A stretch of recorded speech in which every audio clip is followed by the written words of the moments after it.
There is a moment every English learner knows. You may have already had yours, or maybe you are waiting for it. Maybe it already came and went so quietly that you barely noticed it when it happened. But if you think back, really back, to the very beginning of your English journey, you will find it. A moment when something shifted. It might have been the first time you understood a sentence without translating it.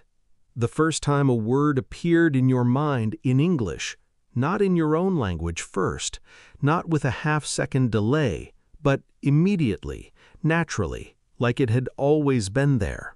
Or maybe it was simpler than that. Maybe it was just a morning when you sat down with your notebook and felt something you had not expected to feel. You felt excited. Not the mild, polite kind of excitement, the real kind, the kind that makes you stay up later than you planned, the kind that makes you pick up your phone to practice instead of to scroll, the kind that turns a Sunday afternoon into 3 hours of listening, repeating, reading, trying, and everything felt possible in those moments. The language felt close, almost reachable, like if you just stretched a little further, you would have it. All of it. You were not just learning English, you were falling for it. And then, one day, without any announcement, without any warning, it stopped. Not all at once, slowly, the way a fire goes out, not in one dramatic moment, but through a long series of small silences. First, the sessions got a little shorter, then a little less frequent. Then you started sitting down to study and finding that the words looked the same as they always had, but felt different, heavier, more distant, like something you used to understand clearly was now blurry at the edges. You told yourself you were tired. You told yourself you were busy. You told yourself you would come back to it when things calmed down. But quietly, underneath all of that, there was a smaller, darker thought. Maybe I am just not good at this. Maybe some people are built for languages, and I am not one of them. Maybe that excitement I felt at the beginning was not a sign that I could do this. Maybe it was just the beginning of a story that was always going to end this way. I want to stop you there, because that thought, that quiet, persistent thought, is not the truth. It's not even close to the truth. What happened to you has a name. It has a biological explanation. It has been studied, measured, documented, and understood by psychologists and neuroscientists who have spent their careers asking exactly this question. Why do people who start learning a language with so much energy eventually find themselves standing in front of a wall they cannot see over? And the answer has nothing to do with talent. It has nothing to do with intelligence or age or whether you were born with the right kind of brain for languages. It has to do with something far more fascinating. It has to do with the way your brain is designed to keep you alive. This is a story about that, about the invisible machinery running behind every word you have ever tried to learn, about the chemistry of motivation and why it rises and falls the way it does, about the moments when learning feels effortless and the moments when it feels impossible, and why, crucially, those two experiences are connected in ways most people never discover. And it is a story about 5 methods, not tips, not tricks, methods, rooted in psychology, rooted in neuroscience, in what we actually know about how human beings acquire language. Methods that don't just help you learn faster, methods that give you back the feeling you had at the beginning. Stay with me. The chemical behind the excitement. Let me tell you about a man named Daniel. Daniel was 34 years old when he decided to learn English. He lived in a city where English was everywhere, on billboards, in films. in the music that played from shops as he walked past. He had absorbed fragments of it his whole life without ever studying it. Single words, familiar phrases, the rhythm of it without the meaning.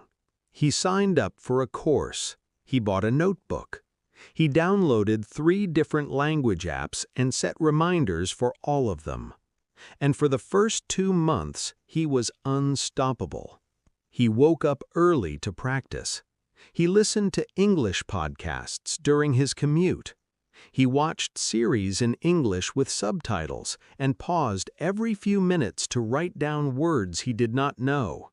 He filled one notebook, then another.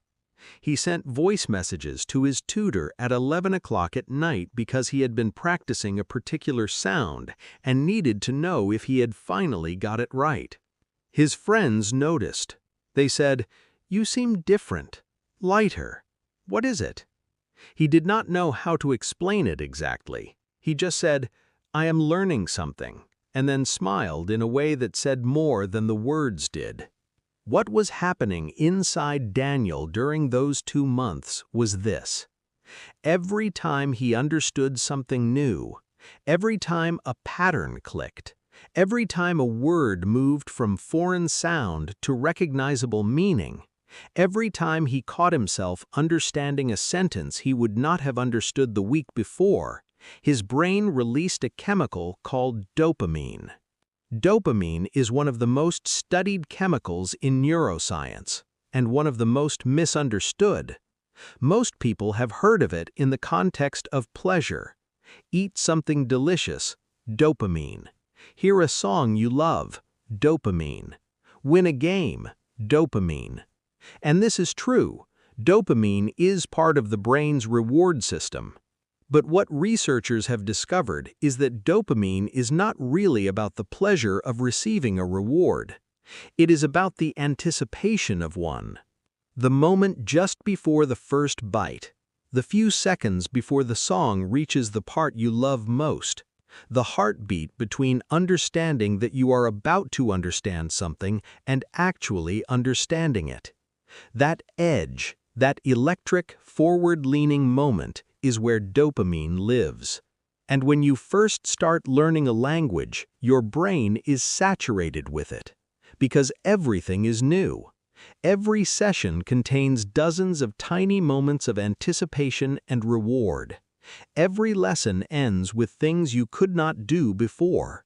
Your brain is constantly surprised, constantly challenged, constantly rewarded. It is one of the most powerful states a human brain can be in. But here's the part nobody tells you. Dopamine is not loyal. It was never designed to be. Dopamine evolved not to keep you happy in the same place, but to push you forward into new territory. Its job is to reward novelty, to reward challenge, to reward growth. And once something stops being novel, once it becomes familiar, predictable, expected, the dopamine response weakens. This is not a flaw. This is survival. Your brain is constantly scanning the environment for what is new, what is dangerous, what is worth paying attention to. If it rewarded familiar things as intensely as new ones, you would stop exploring, you would stop growing, you would sit with the comfortable and never move. But for a language learner, this design has a consequence. The first time you understood a film line in English without subtitles, your brain fired dopamine. It was extraordinary.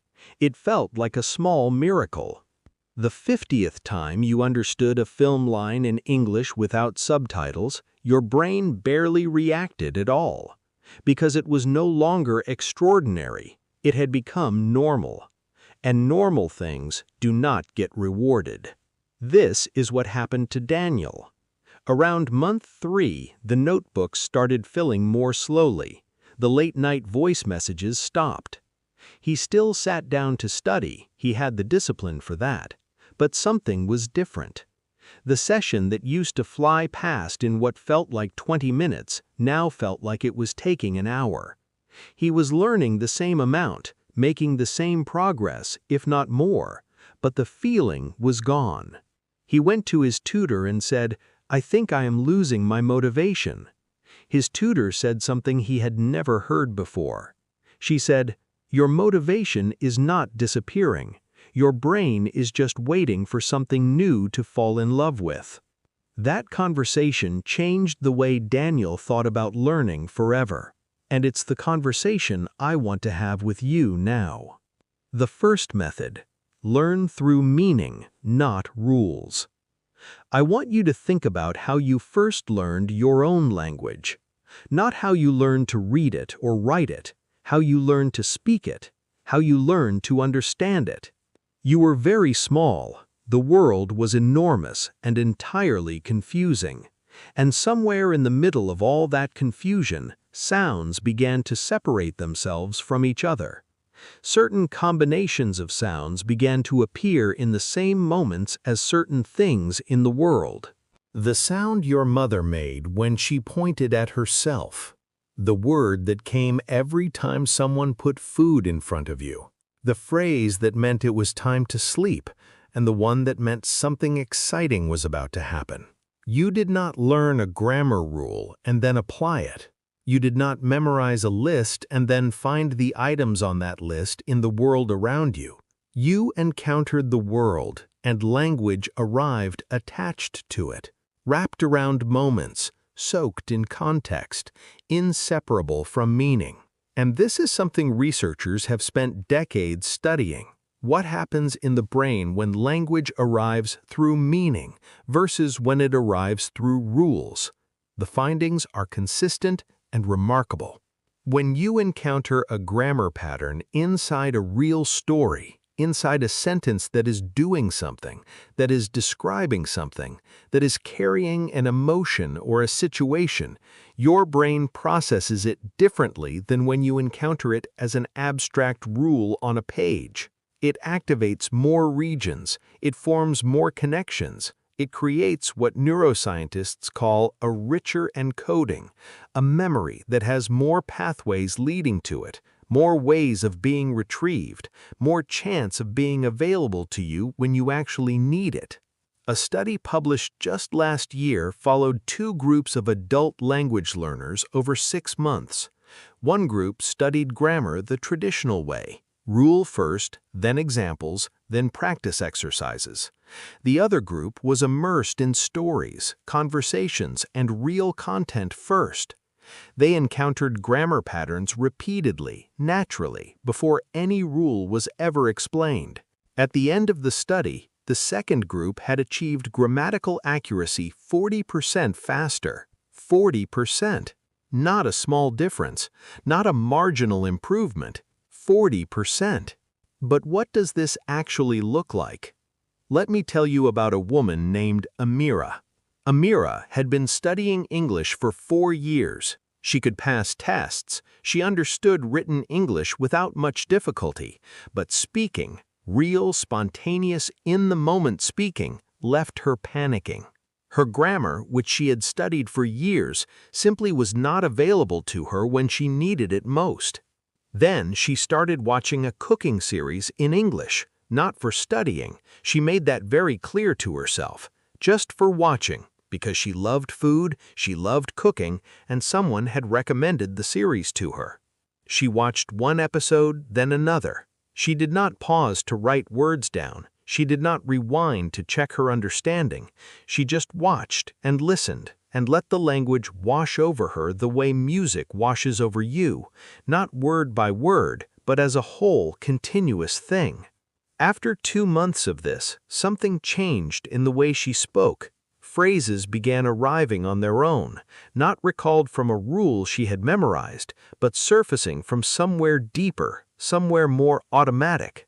Sentences came out of her mouth that were grammatically correct, and she did not know why they were correct, only that they felt correct. That feeling, the feeling of language arriving from instinct rather than instruction, is what the research is pointing to. Your brain, given enough meaningful exposure, begins to build an internal grammar, a felt sense of how the language works, not a conscious knowledge, but a deep, wordless knowing, the same way a native speaker knows that a sentence sounds wrong without being able to explain exactly why. So, what is the method? Find content in English that you would consume if it were in your own language, content that genuinely interests you, content that you lean towards, not content you endure. Watch it, listen to it, read it. Let yourself be confused. Let the patterns arrive without forcing them. Let the language become familiar before it becomes understood. And then, after the exposure, after the immersion, when someone explains a grammar rule to you, something different will happen. Instead of hearing new information, you will hear recognition. The rule will not feel like something you need to learn, it will feel like the name of something you already know. That is the difference, and it changes everything. The second method, small sessions every day. I want to tell you about two students. They started learning English at exactly the same time, same level, same course, same teacher. The first student, let us call him Marco, decided to study seriously.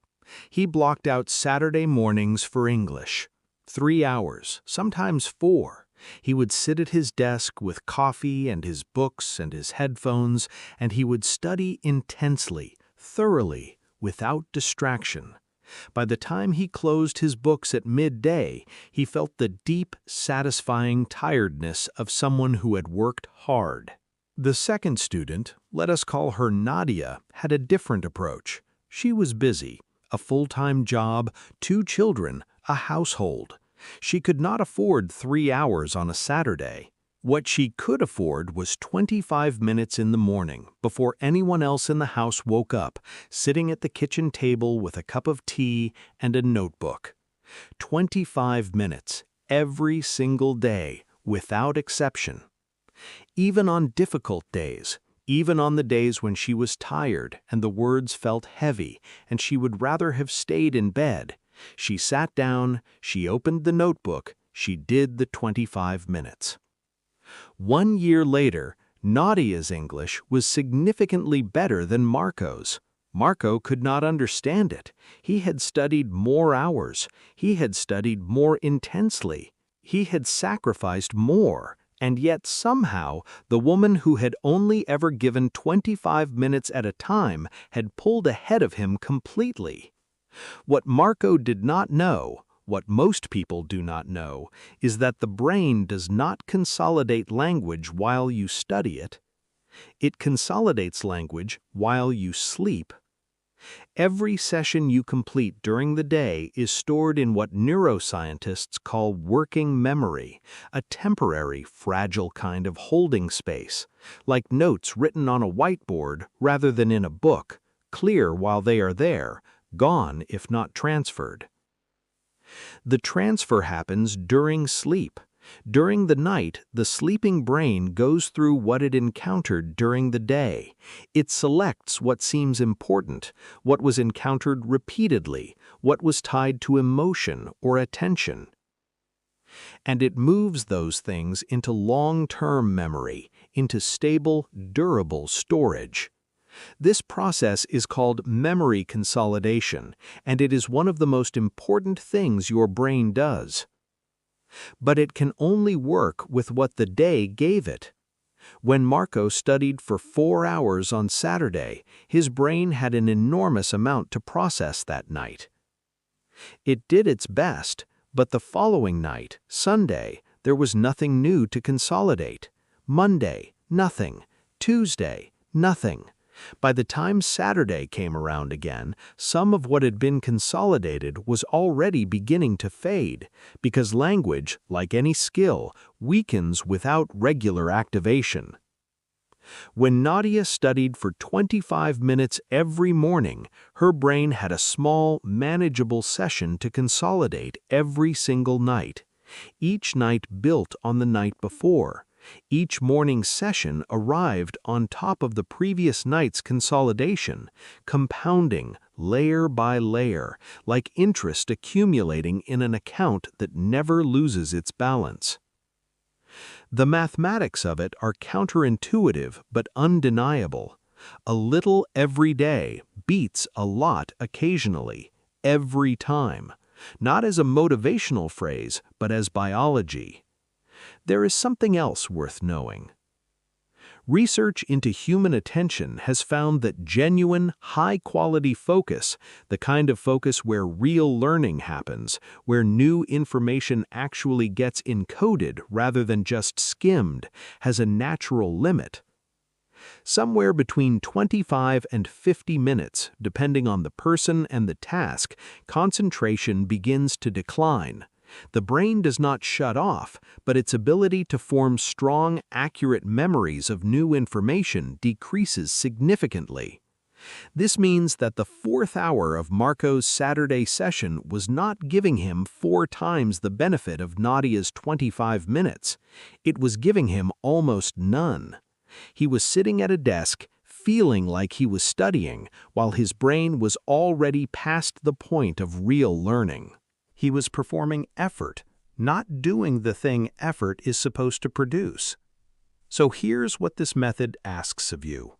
Not more time, less time, but more often. Find the smallest amount of time you can honestly commit to every single day. Not the amount that sounds impressive, the amount that is actually possible on the worst day of the week when you are tired and busy and everything is asking for your attention. Maybe that is 15 minutes. Maybe it is 30. Maybe, on a good day, it stretches into an hour naturally. But the commitment is the minimum, the daily minimum, the thing you do regardless of everything else. Because what you are not building in those sessions is just vocabulary or grammar. You are building a relationship with the language. You are making English something that lives in your daily life, something that is always present, always active, always being quietly processed in the background of everything you do. And that is something 4 hours on a Saturday will never give you. The third method, connect words to something real. There's a word in English that I want you to think about. The word is threshold. Take a moment with it. Threshold. If you have seen this word before, you may know that it means a doorway, specifically the strip of wood or stone at the bottom of a door, the place where inside becomes outside, where one space ends and another begins. But I want to ask you something. Where were you the last time you stood at a threshold? Not just physically, though picture that too. Picture the doorway, the light on the other side, the way your hand felt on the frame, but emotionally. When were you last standing at a threshold? A moment where one part of your life was ending and another was beginning. A decision you had been putting off, a conversation you were about to have, a morning when you knew that by evening something would be different. Feel that. Now say the word again. Threshold. I would be willing to guess that you will not forget that word, not because you repeated it enough times, not because you wrote it in a list, not because you saw it in a gap fill exercise, but because it is no longer just a word. It is a feeling you recognized, a memory you connected it to, a moment that is yours. This is the psychology of associative learning, and it is one of the most powerful tools available to a language learner, and one of the most consistently ignored by traditional study methods. Memory, as neuroscience understands it, is not a filing cabinet. It is not a collection of isolated files stored in separate folders. Memory is a network, an enormous, dense, constantly changing network of connections where every piece of information is linked to other pieces, through images, through emotions, through sounds, through physical sensations, through time, through story. And the more connections a piece of information has, the more pathways leading to it, the more reliably and quickly your brain can retrieve it. Think about the words you remember without any effort. The names of people who changed your life, the lyrics of songs that were playing during important moments, the exact phrasing of something someone said to you once, years ago, in a single sentence that you still hear in their voice. You do not remember those things because you studied them. You remember them because they arrived attached to something that mattered.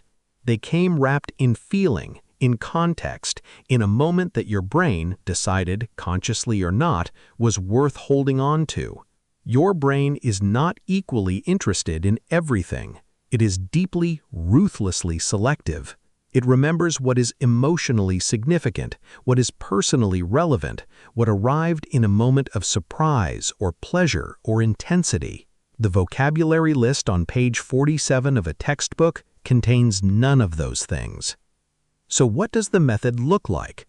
When you encounter a new word, don't just translate it. Sit with it. Ask it to show you something. The word linger. What is the last time you lingered somewhere? Not because you had to, but because something about the place or the moment or the person you were with made leaving feel wrong. Picture that place, feel the specific quality of that reluctance, and let the word linger settle into it. The phrase, make your way, not just navigate, not just move. Make your way carries something slower, something more intentional. It's the kind of movement you do when you're paying attention, when you have chosen this particular path through this particular moment. Find a morning when you made your way somewhere slowly, aware of each step, and give that morning to the phrase. The word bloom, not just grow, but open, to become fully what you were always going to be, but in your own time, without being rushed. Where in your life have you bloomed, or where are you still waiting to? This takes more time than writing a word and its translation. I will not pretend it does not. But you will learn a fraction of the words and remember almost all of them, versus learning 100 words from a list and remembering perhaps 15 by Friday. The method is not slower. The method is far, far faster, measured not in words encountered, but in words owned, words that have moved from the page into you. The fourth method, use the language before you feel ready. There is a word in psychology for the state most language learners spend most of their time in. The word is preparation. Permanent, endless, never quite finished preparation. They prepare to speak by studying more grammar. They prepare to have conversations by memorizing more vocabulary. They prepare to use the language by consuming more content about the language. And the preparation is real. The studying is real. The effort is real. But the moment they are preparing for keeps being moved forward, just a little more, just until this unit is finished, just until I feel more confident, just until I know enough. I want to tell you about a student named Kareem. Kareem was a careful person. He was methodical in everything he did, his work, his relationships, his plans. He did not like to do things before he was ready. He believed that proper preparation prevented failure, and he had lived by that belief his whole life successfully. When he started learning English, he brought the same approach to it. He studied for 18 months before he spoke English to anyone outside of a classroom. He was rigorous. He completed every exercise. He read grammar explanations twice. He built his vocabulary systematically, unit by unit, level by level. When he finally had his first real English conversation with a colleague from a different country at a work conference, he expected it to feel like the graduation of all that preparation. Instead, it felt like starting from zero. The conversation was choppy, uncertain, full of pauses that felt enormous from the inside. Words he knew perfectly in his notebook refused to appear when he needed them. Grammar he had studied for months seemed to dissolve under the pressure of a real moment. He walked away from that conversation feeling like 18 months of work had amounted to nothing. But that was not the truth. The truth was that Kareem had spent 18 months building a car in a garage. He had built it carefully and thoroughly. It was a good car, but he had never taken it onto the road.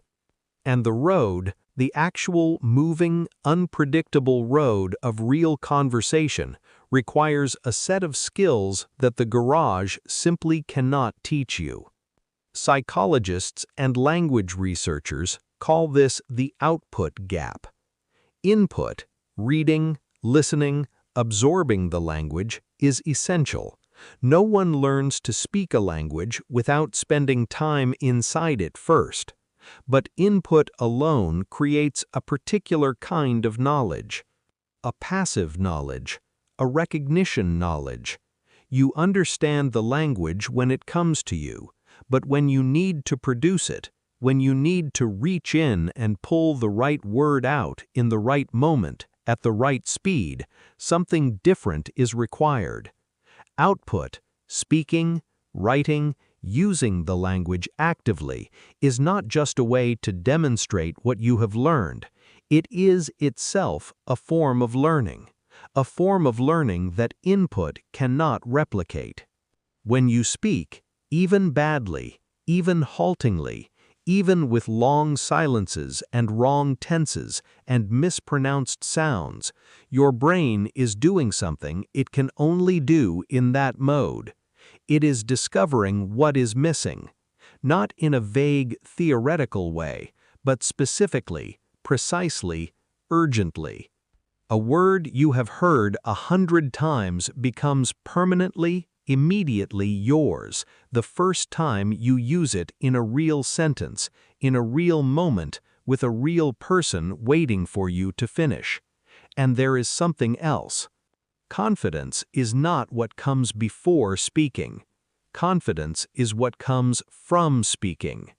This seems obvious when you say it plainly, but most learners have the order reversed. They believe they need to feel confident before they can use the language.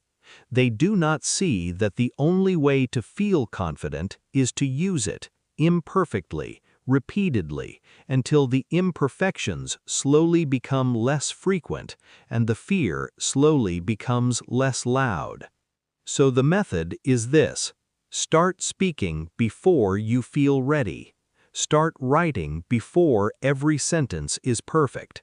Narrate small moments of your day in English to yourself, not for anyone else, just as practice for your brain and your mouth, getting used to working together in this language. Write a message, record yourself reading something aloud and play it back. Find a conversation partner and agree that mistakes are not failures. They are the material. They are what you came for. Every mistake you make in output is a lesson that no amount of input could have given you. Every sentence that comes out wrong is showing you exactly what to work on next. The road teaches you things the garage never will. The fifth method: make it personal. There is a particular kind of boredom that language learners know well. It is not the boredom of having nothing to do. It is not the boredom of an empty afternoon. It is the specific, draining boredom of doing something you feel you should be doing for reasons that feel correct and sensible and important, but that at this particular moment, in this particular chair, with this particular textbook open in front of you, feel completely disconnected from any part of your life that actually matters to you. You know why you are learning English. You have the reasons: career, travel, connection, opportunity. The reasons are real, but right now, declining irregular verbs in the third conditional, the reasons feel very far away. Let me tell you about a woman named Sarah. Sarah had been studying English for 2.5 years. Her progress was good, steady, measurable, documented in the course reports her teacher sent at the end of each term. She could handle most written tasks with confidence. She could follow a conversation at moderate speed, but she was exhausted by it. Not physically exhausted, motivationally exhausted. The kind of tired that sits somewhere behind the eyes and makes everything feel slightly more difficult than it should be. One evening, she was looking for something to watch and stumbled across a documentary series about architecture. About buildings, old ones, strange ones, buildings with stories behind them, buildings designed to make people feel something specific when they walked through the doors. Architecture was the thing Sarah loved most in the world. She had studied it, she worked in it, she dreamed in floor plans and natural light, and the particular way a corridor can make a space feel either intimate or institutional depending on its width. The series was in English. She did not sit down to study, she sat down to watch, and she watched for 3 hours without moving, without noticing the time, without wanting it to end. The next morning, something was different. She noticed it at work when she was writing an email in English to a client. Phrases she had not consciously practiced were arriving. Vocabulary she did not remember studying was there, available, ready. She did not understand it at first, but what had happened was this. When Sarah watched that documentary, her brain was not in study mode, it was in love mode. It was engaged with something it genuinely cared about, which means it was alert, attentive, and releasing the neurochemicals that make memory formation strong. The language in that documentary did not arrive as language. It arrived as the wrapping around things she was passionate about. The English words for cantilever and load-bearing and passive solar design were not items on a vocabulary list. They were the language of something she loved, and her brain treated them accordingly. It remembered them. This is what the research tells us, again and again, from every angle.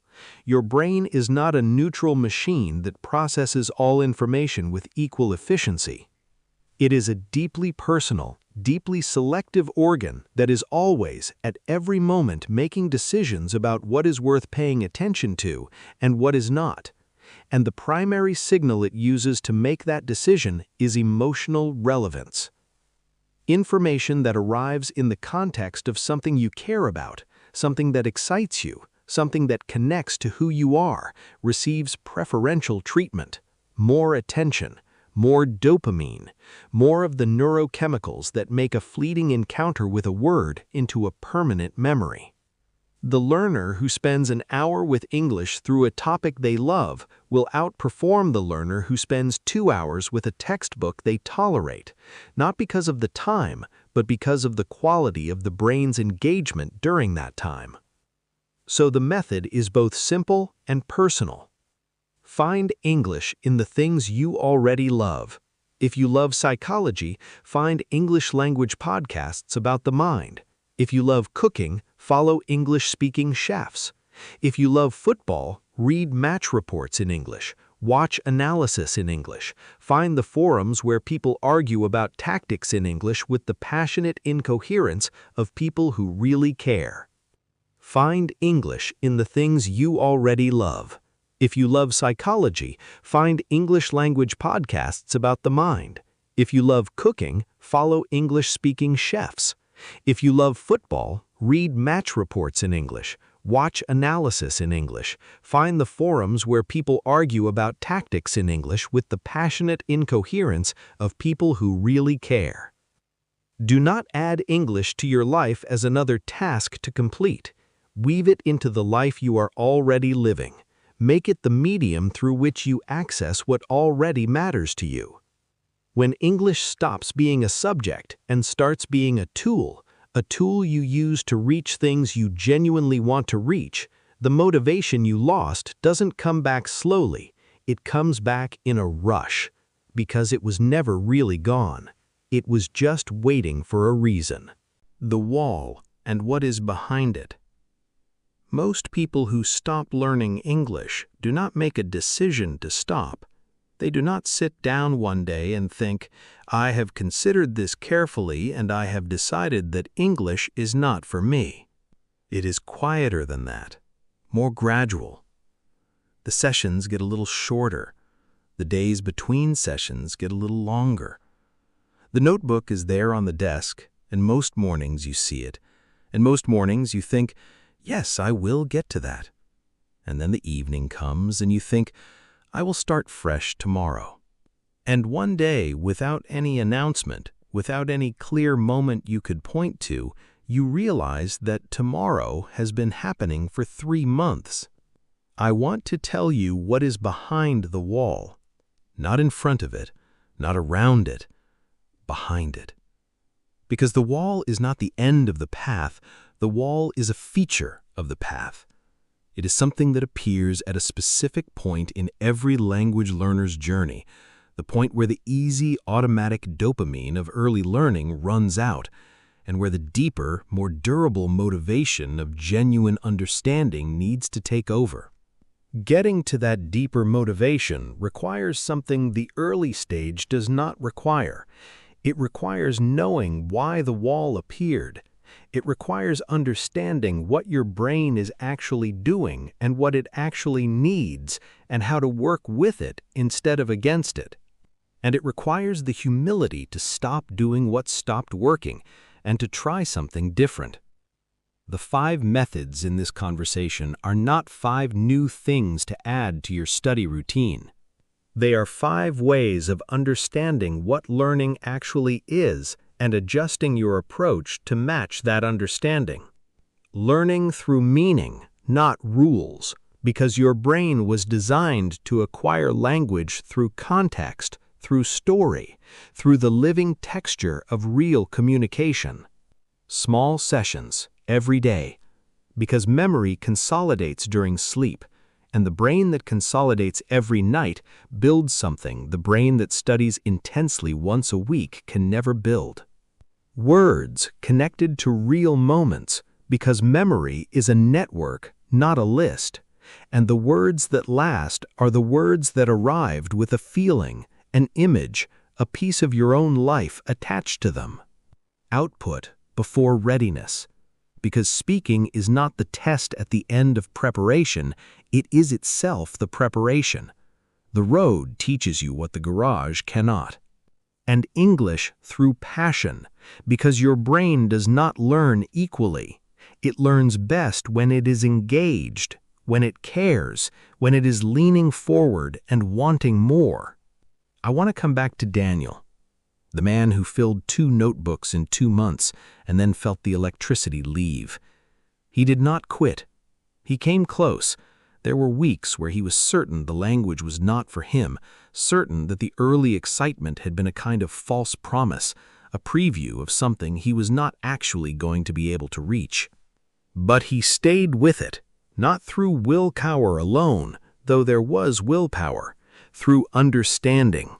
He started listening to English through things he actually cared about: music history, architecture, long-form journalism about the kind of complex stories that didn't fit neatly into any category. He shortened his sessions and made them daily instead of occasional. He started speaking, badly, hesitantly, with a lot of laughter at his own mistakes, with a conversation partner he found online, someone who was learning his language in exchange, so that neither of them was the expert and neither of them was performing. They were just 2 people, stumbling through each other's worlds, building something. He stopped studying vocabulary and started collecting it from the things he read and heard, attached to the moments he encountered them. 3 years after that conversation with his tutor, the one where she told him his brain was waiting for something new to fall in love with, he gave a talk in English. 40 minutes, from memory, without notes, to a room full of people. Afterwards, someone came up to him and said, "Your English is excellent. Did you study abroad?" He said no. He said he had learned it at a kitchen table, 25 minutes at a time, every morning for 3 years." The person looked surprised. Daniel smiled. "There's a question I want to leave you with. Not a grammar question, not an exercise to complete or a vocabulary list to study. Just one honest question that I want you to take with you when this ends. When was the last time learning English felt like something you wanted to do? Not something you felt you should do, not something you did because the goal exists and you haven't given up on it yet. When was the last time you sat down with the language and felt, even for a few minutes, the way you felt at the very beginning? That feeling was real. It was not an accident. It was not a lie the beginning told you. It was your brain doing something it's genuinely built to do, responding to novelty, to growth, to the particular electricity of becoming someone who can do something they couldn't do before. And it's not behind you. That feeling is not something that belonged to the beginning and only to the beginning. It's available to you again. It's waiting for you on the other side of the right approach, the right method, the right understanding of what your own mind actually needs. You are not too late. You have not fallen too far behind. You are not someone that languages don't work for. You are someone who now knows the science, someone who understands what happened, someone who can look at the wall and recognize it for what it is, not the end of the road, but a turn in it. Start tomorrow morning, 15 minutes. Something you actually love in English. One word connected to a real moment in your life. That's enough. That's more than enough. That's where everything changes.